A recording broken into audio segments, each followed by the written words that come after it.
আচ্ছা কোনছে আল্লাহ বড় না মানুষ বড়? ধরো গাদা, তুই কার হাতে কার জোড়া দেশ? কোড়ায় আল্লাহ আর কোড়ায় মানুষ। যেটা কবার কইছে ওইটা কন। আল্লাহ বড় না মানুষ বড়? আল্লাহ তো বড়।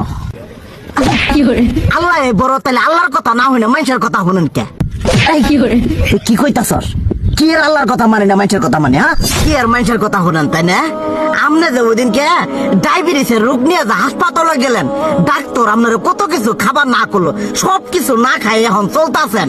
তাহলে আল্লাহ যে আপনারে কইছে যে হারাম খাবার না, সুদ খাবার না, কই আপনি তো কাম কাজ বাদ দিয়ে এলাকার মধ্যে টাকা পয়সা না গায়ে খালি ওইলে দিয়েই খান, নিজেরা টেও হালাল ভাবে কামাই করেন না, ওই সুদ তো না করে টাকা করে লাভ আহে ওইলে দিয়ে দিয়ে চলেন আর পেটটা বড় বানাইছেন। শুনেন একটা কথা কই, হারামের কোনোদিন আরাম নাই। হালাল পথে রুজি রোজগার করেন, প্রয়োজনে এড়া বেলা কম খায়েন, তাও শরীর পিণ্ডও ভালো থাকবো, কোনো রোগ বেদও হবো না, আরামও পাবেন, আল্লাহও খুশি থাকবো।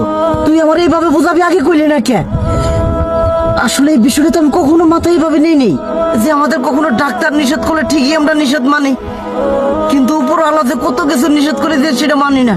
আর এই যে হারাম পথে টিয়া পয়সা কামাই করতেছেন, শরীরের মধ্যে দুনিয়া রোগ বেত হয়েছে, দেখা যাইতেছে যা টিয়া হারাম পথে কামাই করতেছেন তার তো বেশি টিয়া মনে করেন জ্বলে যাইতেছে গা বেশি।